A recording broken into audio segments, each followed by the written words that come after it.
हाँ, मेरे सवाल की हद तक अगर आप 1 मिनट के लिए वज़ीर आज़म पाकिस्तान हूं तो मिफ्ता इस्माइल या इसहाक डार किसको वज़ीर खजाना रखें? देखिए, मिफ्ता इस्माइल साहब इकोनॉमिस्ट हैं, उनके पास इकोनॉमिक्स की डिग्री है। इसहाक डार साहब अकाउंटेंट हैं। तो मुल्क जब फाइनेंशियल आप मैनेजमेंट की बात करते हैं तो वो अकाउंटेंट्स उसको मैनेज नहीं कर सकते। अस्सलाम वालेकुम। आप देख रहे हैं गोरख धंधा और आज के गोरख धंधा में बात करेंगे मुल्क के अंदर बढ़ती महंगाई के ऊपर, टैक्सीज के हवाले से पेट्रोल की कीमतें मज़ीद बढ़ चुकी और इसमें टैक्स के हवाले से एक खासा तजुर्बा रखने वाले पाकिस्तान के अंदर मिनी बजट हो या मैन बजट पेश करना हो, इनसे राय ली जाती है और मामन साबित होते हैं। इनका नाम ज़ीशान मर्चेंट है, कराची से मुझे बराह रास्त ज्वाइन करेंगी और आपके हकूक़ व फ़राइज़ और मुल्क के अंदर माशी बदहाली जो है इसके ऊपर तफसीली बात होगी। ज़ीशान मर्चेंट साहब, अस्सलाम वालेकुम। जी, वालेकुम अस्सलाम। बहुत शुक्रिया, आपने वक्त दिया। ये हमारे पाकिस्तान के अंदर हर महीने में पेट्रोल की कीमत में इजाफा क्यों होता है? बिस्मिल्लाहिर्रहमानिर्रहीम। असल में देखें, पेट्रोल की कीमत में इजाफे की जो बुनियादी वजह है, एक तो कि दुनिया में जो इंटरनेशनली जब हम ऑयल परचेज करते हैं तो उसकी डॉलर में जो प्राइस होती है फी बैरल, एक तो उसका इम्पैक्ट आता है कि उसको जब रुपयों में कन्वर्ट किया जाता है तो एक तो प्राइस उस वजह से बढ़ाई जाती है। हमारे यहाँ मुल्क में पिछले कई सालों से ये जो है कभी स्टेबल रहती है, लेकिन पिछले कुछ अरसे में तो ये बहुत अनस्टेबल हो गई कि जैसे हमने आईएमएफ के जब हम एग्रीमेंट में थे तो आईएमएफ ने कहा कि जी 50 रुपए पेट्रोलियम डेवलपमेंट लेवी लगानी थी हमें, तो वो हम 40 रुपए तक पहुंच गए हैं। पिछले 2 साल से या उससे भी ज्यादा से सेल्स टैक्स जो है पेट्रोल पे वो 0% है। तो आईएमएफ कहता है कि 17% या 18% जो अब कल मिनी बजट आया है उसके तहत 18% जब सेल्स टैक्स लगाना होगा। तो मैं तो ये समझता हूँ कि अभी इश्क के इम्तिहान और भी हैं। आपको अगले कुछ अरसे में फिर ये पेट्रोल की प्राइसेस बढ़ती हुई दोबारा नजर आएंगी। ये जो इश्क के इम्तहान और भी हैं, इन इम्तहानों से आईएमएफ हमें गुजारता है या पाकिस्तान की हुकूमत जिम्मेदार है? हमारी अपनी गलतियां हैं। आईएमएफ ये थोड़ी कहता है कि आप इस तरीके से चीजों को बढ़ा दें। आईएमएफ तो ये कहता है कि हमें इतना रेवेन्यू कलेक्शन आपका चाहिए। आईएमएफ ये कहता है कि अब वो रेवेन्यू आप टैक्सेस लगा के कर दीजिए, आप अपने खर्चों को कम कर लीजिए, आप एडिशनल रेवेन्यूज जनरेट कर लीजिए, आप इन्वेस्टमेंट से ले आइए। लेकिन अनफॉर्चुनेटली मुमलिकत खुदादाद पाकिस्तान में जो है पिछले कई अरसे से इन्वेस्टमेंट तो कोई एक नायाब चीज हो गई है। सुना है कि आप टैक्स कलेक्शन में बहुत महारत रखते हैं और हेड ऑफ टैक्स कमेटी के जो कमेटी थी उसके हेड भी रहे। तो ये जो अवाम से टैक्स लिया जाता है, खुलफाए राशिदीन के दौर की बात करें तो तब भी ये चीज़ें होती थी। ये टैक्स जो अवाम देते हैं, क्या वाकई इसकी शरह ज़्यादा है और अवाम को देना भी चाहिए? देखिए, एक बात तो ये तय है कि जो जितना कमाए उसको टैक्स उतना देना चाहिए। ये तो बात बिल्कुल, इसमें कोई दो राय नहीं है। जिस तरह से इंसानी जिस्म को खून की जरूरत होती है, वैसे ही किसी मुल्क को चलने के लिए रेवेन्यू की जरूरत होती है। अब वो रेवेन्यू कहाँ से आएगा, उसका एक तरीका टैक्स है। तो इसलिए टैक्स तो लगना चाहिए। अब कितना लगना चाहिए, ये एक बहुत इंपॉर्टेंट सवाल है। अब मैं आपको इसकी एग्जाम्पल देता हूँ कि आप अगर 100 रुपए कमाते हैं तो अगर आपसे मैं कहूंगा जी 35 रुपए आप मुझे टैक्स में दे दें और इसके बाद अपनी सिक्योरिटी का भी इंतजाम खुद करें, अपने इंफ्रास्ट्रक्चर का इंतजाम भी खुद करें, अपने पानी के टैंकरों का भी इंतजाम खुद कीजिए क्योंकि लाइन में तो पानी हम देते नहीं, तो आपको कैसा लगेगा? इतना जुल्म तो अंग्रेज़ों के मुल्क में जहाँ बैठे हैं, ये दुनिया की हर सहूलत मुझे यहाँ मैसर है, बेनिफिट्स भी लोग लेते हैं, खुलफाए राशिदीन के दौर की तरह ख्याल रखते हैं। किसी रंग और नस्ल से इंसान क्यों ना हो, वो भी तो 35 रुपए तो नहीं लेते 100 के ऊपर। अब मसला ये कि पाकिस्तान एक वेलफेयर स्टेट है। यहाँ पे हमें एजुकेशन फ्री नहीं है, यहाँ पे हमें हेल्थ फैसिलिटीज अवेलेबल नहीं है। तो मैं 35 रुपए टैक्स देने के बाद उस 65 रुपए में से हेल्थ, एजुकेशन, सिक्योरिटी, दूसरे बेसिक इम्यूनिटीज ये मुझे खुद करनी है, तो मैं कभी भी 35 रुपए टैक्स नहीं दूंगा जी। आपके पास होंगे नहीं जो आप देंगे। मैं दे ही नहीं सकता ना, क्योंकि मेरे पास खर्च करने के लिए पैसे ही नहीं बचेंगे। ठीक है, तो जब मैं ज़ीशान मर्चेंट साहब को आईएमएफ बन के उधार दूंगा तो फिर मैं आपको ये कहने का मजाज हो ना कि आपने ये पैसे मुझे बताएं कहां से पैदा करेंगे और फिर मेरा कर्जा वापस करेंगे। आईएमएफ यही कर रहा है पाकिस्तान के साथ। बिल्कुल यही कर रहा है जी, बिल्कुल यही कर रहा है। आईएमएफ ये कहता है कि जी जो आप कर्जे ले रहे हैं वो आप वापस कैसे करेंगे। अब ये कर्जों लेने की जरूरत हमें इसलिए पड़ती है कि हमने पुरानी रीपेमेंट्स करनी है। हमें, मैं पहले आपको टैक्स रेट का जवाब दे दूं कि टैक्स रेट कितना होना चाहिए। मैं ये समझता हूं कि टैक्स रेट को इस हिसाब से होना चाहिए कि जहां पे किसी को देते हुए तकलीफ ना हो। एग्जाम्पल ये है कि अगर आप लेट से टैक्स रेट 10% पे ले जाएंगे और आप ये कहेंगे कि हर शख्स ने जो 100 रुपए कमा रहा है वो भी 10 रुपए दे, जो 10 रुपए कमा रहा है वो भी 1 रुपया टैक्स दे, तो फिर ये इस टैक्स से किसी को इतनी तकलीफ नहीं होगी, फिर हर इंसान टैक्स दे रहा होगा। फिर आप सारी एग्जेप्शंस खत्म कर दीजिए, फिर आप जिन लोगों को आपने मराद दी है वो सब खत्म कर दीजिए और एक कंसेंसस डेवलप करें कि जितना दुनिया का ये फिनोमेना है, बड़े सारे मुल्कों में ये बड़ा प्रैक्टिकली चल भी रहा है कि जहां पे जितना टैक्स रेट कम होता है उतना ही टैक्स कलेक्शन बढ़ जाता है, बढ़ जाती है। यानी कि तलब और रसद की मिसाल दे रहे हैं ना आप जी। क्योंकि देखिए ना, बात बड़ी सिंपल सी है कि जितना रेट कम होगा मैं कहूंगा यार थोड़ा सा तो है दे दो, ये मुल्क ज्यादा होगा उतना मैं टैक्स की मुल्क और कौम का फायदा है।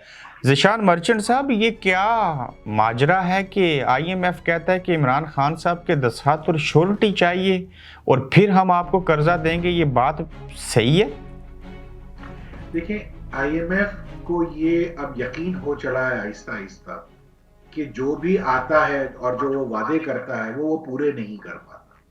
तो इस वक्त वो ये चाह रहे हैं कि चूंकि पीडीएम की जो गवर्नमेंट है इस वक्त उसमें 12 जमातें तो ऑलरेडी हैं, लेकिन एक ऐसी भी पार्टी है कि जो इस वक्त क्लेम ये कर रही है कि वो सबसे बड़ी स्टेक होल्डर है इसमें। तो वो ये चाहते हैं कि वो स्टेक होल्डर भी जो है वो इस पे अपना सिग्नेचर कर दे ताकि कल को कोई मुकर ना जाए कि यार ये हमसे तो डिस्कस नहीं हुआ था, ये हमें तो नहीं बताया गया था।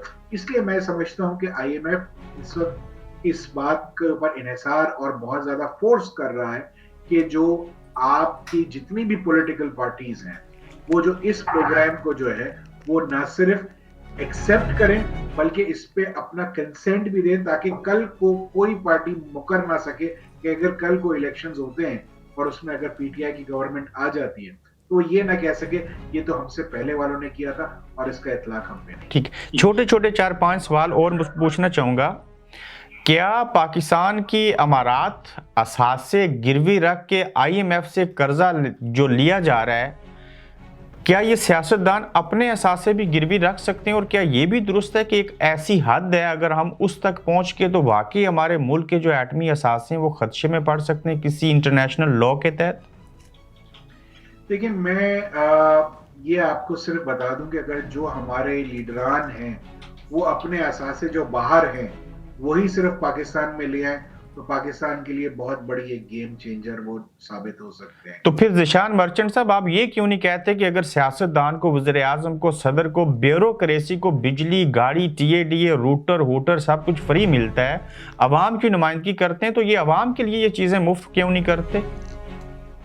बिल्कुल आपने सही बात की। आप ये देखें कि जब भी कोई प्राइम मिनिस्टर की गाड़ी निकलती है तो उसके साथ 50 गाड़ियों का कॉन्वॉय चल रहा होता है, उसके साथ 2 एम्बुलेंसें चल रही होती हैं, उसके साथ वो तमाम चीजें होती कि खुदा ना करे कि अगर उनके लिए कोई जरा सी भी कोई चीज खराब हो जाए तो उसके लिए मुतबादिल हो। लेकिन एक गरीब आदमी चूल्हे में चला जाए, गरीब आदमी मर जाए, किसी को फर्क नहीं पड़ता। इस वक्त जो भी ये टैक्सेस लगाए जा रहे हैं, कल पाकिस्तान में जो है एक मिनी बजट लाया गया जिसमें सेल्स टैक्स की शरह को 17% से 18% कर दिया गया है।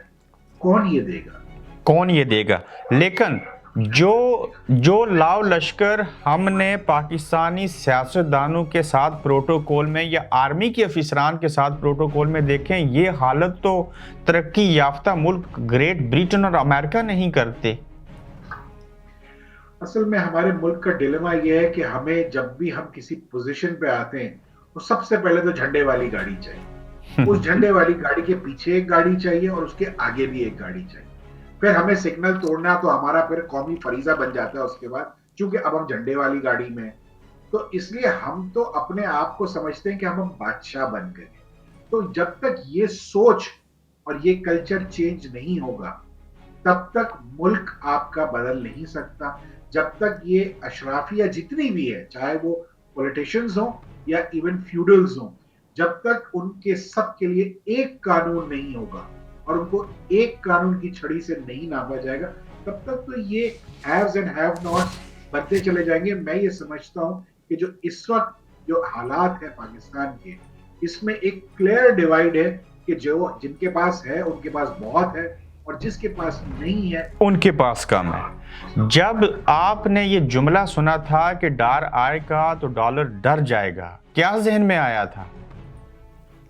डर भी आया और डर भी गया, और डॉलर जो है वो नहीं डरा, नहीं डरा। कंट्रोल करना चाह रहे थे, लेकिन अब वो असल में जिस तरीके से पहले अपने अदवार में पॉलिटिकली उसको मैनेज करते रहे, दुनिया बदल गई है।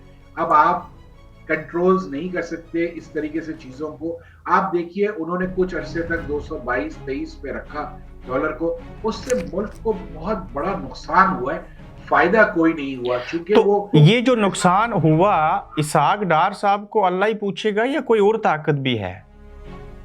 इस वक्त तो अल्लाह ही पूछता है, मेरे ख्याल से पूछेगा, और हम सबसे पूछेगा, क्योंकि हमारी अपनी जिम्मेदारी है एज अ नेशन। मेरा एक मसला मुझे जो समझ में आता है कि एज अ कौम हम सवाल ही नहीं करते। सवाल ही नहीं करते। आया रात को, आज कितने लोगों ने शोर किया उस पे जनाब? कुछ भी नहीं, ये कभी शोर नहीं करेंगे। तो 10 लीटर पे 220 रुपए तो बढ़ गया। तो सर, ये 520 रुपए फी लीटर पेट्रोल हो जाए, ये फिर भी खामोश रहेगी कौम।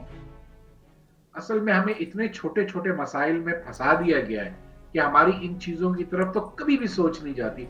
और मुझे ये चीज, जब मैं ये देखता हूं, तो इसमें मुझे डर ये लगता है कि इस वक्त जो पाकिस्तान में जितनी तेजी से लोग पाकिस्तान छोड़ के जा रहे हैं, जो ब्रेन ड्रेन हो रहा है, तो मेरे ख्याल से मुझे लगता ये है कि आने वाले अखबार में वही लोग रह जाएंगे कि जो सिर्फ यस मैन। हाँ, मेरे सवाल की हद तक अगर आप 1 मिनट के लिए वजीर आजम पाकिस्तान हूं तो मिफ्ता इस्माइल या इसहाक डार, किसको वजीर खजाना रखें? देखिए, मिफ्ता इस्माइल साहब इकोनॉमिस्ट हैं, उनके पास इकोनॉमिक्स की डिग्री है। इसहाक डार साहब अकाउंटेंट हैं।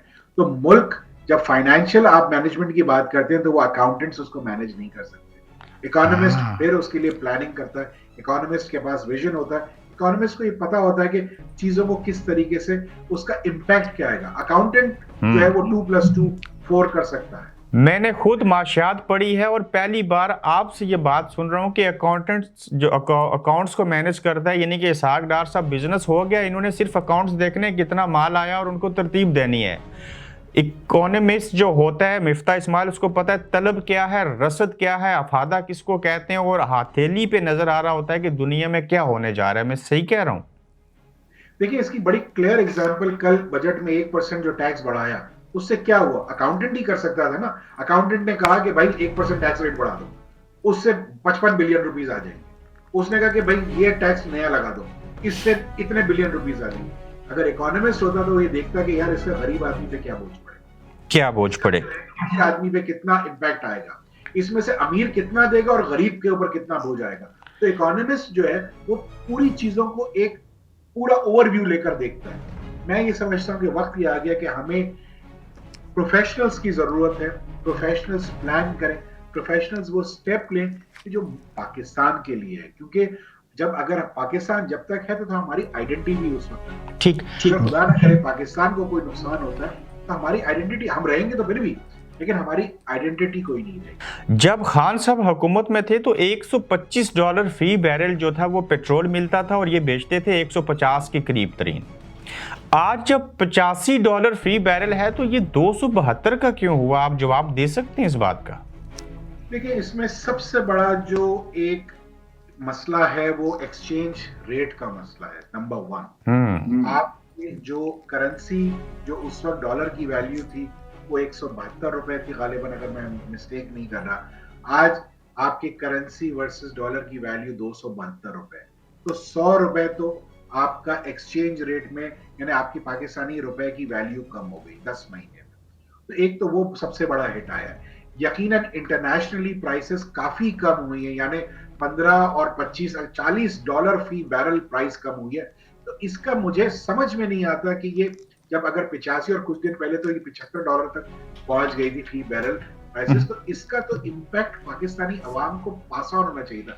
देखिए जब हम पेट्रोल महंगा करते हैं तो आप इन्फ्लेशन के ऊपर जो है ना पेट्रोल फेंक कर उसके ऊपर तीली लगा दें। अगर मुझे बर्तानिया में बैठ के आपसे सवाल करके मैं आपको अच्छा समझ सकता हूँ, काबिल समझ सकता हूँ, टैक्स के ऊपर आपको समझ बुझ जाए, आप जैसे काबिल लोगों से ये हमारी हुकूमतें और इदारे काम क्यों नहीं लेते? जनाब मसला ये है कि विल नहीं है, मसला ये है कि सोच बड़ी करनी पड़ेगी। और जब तक हम ये समझेंगे कि हम ही अक्ले कुल हैं और दूसरा कोई कुछ नहीं कर सकता, तो चीजें देखिए कलेक्टिवली, मैं हमेशा से समझता हूँ, मेरा हमेशा से ये बड़ा क्लियर पॉइंट ऑफ व्यू है कि पाकिस्तान में इंडिविजुअल ब्रिलियंस है, कलेक्टिव फेलियर है। उसकी वजह यह है कि हम किसी को तरक्की करते हुए देख ही नहीं सकते। हमारे अंदर वो जलन और वो हसद इतनी ज्यादा भर गई हुई है कि वो ये कहेंगे कि यार ये अबरार क्यों मशहूर हो रहा है, इसके पैर खींचो सबसे पहले तो इसको साइड में करो ताकि मेरा कंपटीशन खत्म हो, ताकि मुझे आगे आने का मौका मिले। वो ये नहीं समझते कि केक इतना छोटा सा है, उसमें से खा रहे, केक बड़ा कर दो तो सबका शेयर बड़ा हो जाए। बिल्कुल ऐसा। ये तो मुस्तकबिल करीब के अंदर पाकिस्तान की आवाम तैयार रहे कि महंगाई मजीद होगी। जी अभी तो आप देखें कि पार्टी शुरू ही नहीं हुई, अभी तो पार्टी शुरू होने वाली। और मुझे ये लगता है कि वो वक्त दूर नहीं है जब गरीब हमारे गिरेबान तक पहुंच जाएगा। अगर हमने करेक्टिव स्टेप्स नहीं लिए अब भी, तो ये यकीनन हमारी आने वाली नस्लें हमें इल्जाम देंगी कि हम कुछ कर सकते थे और हमने कुछ ना किया, और हमने ऐसे ही सब कुछ छोड़ दिया, और जो एक ख्वाब हमारे बुजुर्गों ने देखा था वो ख्वाब कहीं दूर रह गया। ज़ीशान मर्चेंट साहब, बहुत शुक्रिया आपके टाइम का। आप देख रहे हैं गोरखधंधा अब्रार कुरैशी के साथ।